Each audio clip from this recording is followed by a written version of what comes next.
Morning everyone, কেমন সবাই? আশা করি সবাই খুব ভালো আছো। আমি ভালো আছি। ওয়েলকাম টু সুরিজ ব্লগ। তো সকালে সমস্ত কাজবাজ কমপ্লিট, স্নান ধান কমপ্লিট, পুজো দেওয়া কমপ্লিট। তো এখন যাবো হচ্ছে বাবিনকে আনতে। ঘড়িতে বাজছে হচ্ছে ঠিক 10টা করিতে বাবিনের ছুটি। আর তারপরে আজকে আর বাজার করার নেই।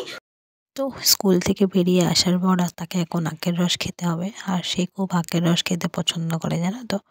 রাস্তায় আখের রস দেখলেই মাম্মা চলো খাবো। জাস্ট বাবিনকে নিয়ে স্কুল থেকে ফিরলাম, আর ও এখন কিছু গল্প করছে। চলো তোমাদেরকে শোনাই। বুঝলাম কোথা থেকে বিষটা বেরিয়েছিল? পৃথিবীর মাঝখানে কে পান করেছিল?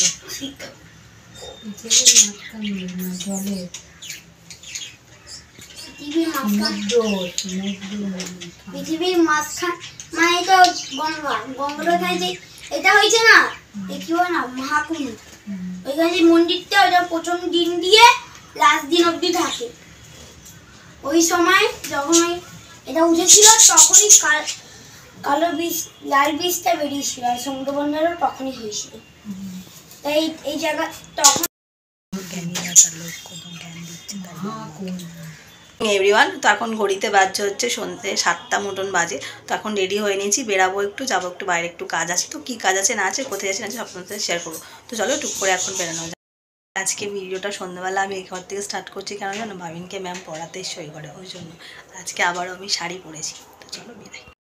তো বেরিয়ে তারপরে চলে এলাম আমার যে কাজটা ছিল সেটার জন্য। আর এখানে এসে এতটাই মনটা খারাপ হয়ে গেল। অ্যাকচুয়ালি আমি এসেছিলাম হচ্ছে একটু টেলার্সে ব্লাউজ বানাতে দিতে, আর এই যে কারুকার্য টেলার্স, তো সেটা বন্ধ, মনটা খুব খারাপ। তো রাসমণি বাজার যেহেতু গিয়েছি, সে তো সামনেই হচ্ছে মায়ের দুর্গা মন্দির। তো ভাবলাম চলো একটু দুর্গা মন্দিরে যাই। তো সেখানে গিয়েও দেখছি আরতি হয়ে গেছে, 8:30 মতন বেজে গেছে, সেটি মন্দিরটাও বন্ধ। তারপরে অগত্যা কী করা যাবে, এদিক ওদিক ঘুরে ঘাড়ে তারপরে বাড়ি চলে এলাম।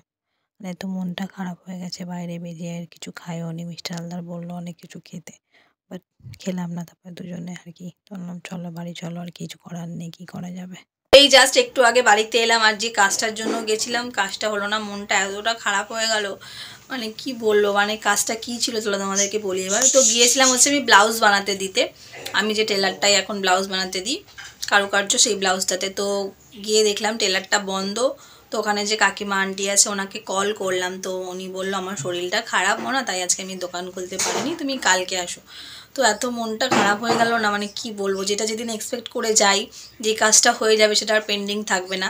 তো শাড়িটা হচ্ছে এই শাড়িটা আজ কত মাস, মানে মোটামুটি 2 মাস মতন হয়ে গেছে সেই কিনেছি, আর বানাতে দেবো করে করে বানাতে দেওয়া হচ্ছে না। সামনে যেহেতু সরস্বতী পুজো, তাই হয়েছে সরস্বতী পুজোর দিনই এটা পড়বে, যেহেতু হলুদ শাড়ি, সেই জন্য সেই আশা করে আনলাম চলো আজকে ব্লাউজটা বানাতেই দিয়ে আসে, কিন্তু হলো না। এত মনটা খারাপ করছে না। যাই হোক, কালকে আবার যেতে হবে। তো চলো চেঞ্জ করে নিই তারপরে। তো এই জাস্ট একটু আগে খাওয়া দাওয়া কমপ্লিট করলাম, তো এবার ঘুমাতে যাওয়ার পালা। আর এখন তো রোজই মশারি টাঙিয়ে ঘুমাতে হচ্ছে, যেহেতু মশার উৎপাত। আর শীতের সময় মশা থাকুক চায় না থাকুক, মানে মশারিটা টাঙাতেই হয়, যেন মশা অনেক সময় থাকে অনেক সময় থাকে না। তো এই যে দুজনে মোটামুটি মশারির ভেতরে ঢুকে গেছে, এবার আমারও যাওয়ার পালা। আর আমার না খুব বিরক্ত লাগে মানে মশারি টাঙিয়ে শোতে। তো যাই হোক চলো, আজকে এই ছোটো ব্লগটা যদি ভালো লেগে থাকে তো লাইক কমেন্ট শেয়ার সাবস্ক্রাইব করে সবাই সুস্থ থাকবে, ভালো থাকবে। আবার দেখা হবে কালকে। তো গুড নাইট সবাইকে।